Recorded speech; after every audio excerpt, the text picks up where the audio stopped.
We at the Disability and Access Center always want to know more about people who patronize our office, and we want them to know more about us.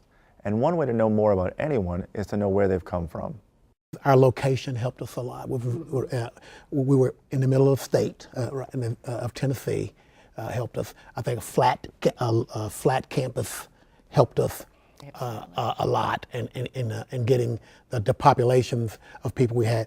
And then I would say another thing is that the university became very sensitive to the needs of persons with disabilities earlier than other universities did, and which surprised me when I came here as a student of how welcoming and how they were. And I think as a result of that, what Molly Whaley was doing with the therapeutic recreation program over in the HIPERS department, because a lot of our students at the Tennessee School for the Blind, I think she took juniors and seniors during the summers and brought them here so that her students, when she was teaching therapeutic recreation, could have students actually to work with, so as part of their intern. And I think that helped. And then I think another big thing that sort of came along there was,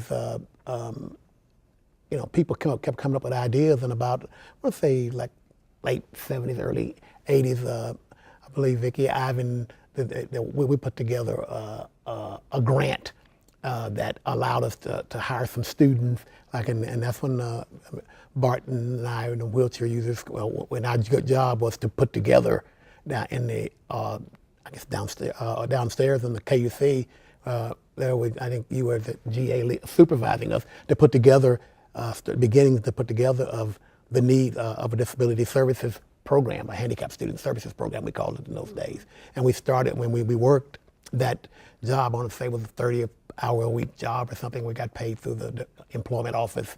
And that's when we kind of started to pull things together. And the two groups of students, what primarily MTSU was known for, was individuals who were blind or vision impaired and individuals who were with physical disabilities, wheelchair users. Those were our two populations, and that got us off and running. It helped a lot of other programs. I mean, I recall when I became the director after here, is that many other programs calling us and asking us, all the other universities, when they found out that, wait a minute, when they were being forced to do things at other universities, they said, well, if you put, which is kind of how we lost our grant on disabilities, for disability and handicapped services in those days, was because other universities started to say, well, if you're going to put a person at Middle Tennessee State, then we're not going to be able to convince the legislature to put money at our universities, because all the money is going to go there. Mm-hmm. So then that's what really helped the university say, well, we don't want to lose our program. So a lot of programs came in with, well, when they went out and hired people, then we did a lot of, I had a chance to go around to other universities and do a lot of talking to them about what to do for students who came to their campuses with disabilities, and it gave us a chance, and because I quickly saw that at some point we would be overwhelmed with people with disabilities, because if we were the only full-time staffed program in the state, this is not going to work. There's more, because a lot of we'll end up being embarrassed a lot by not being able to deliver services that students need, because we have more than we could serve. We hope you enjoyed learning a little bit more about how Services with Disabilities started at MTSU.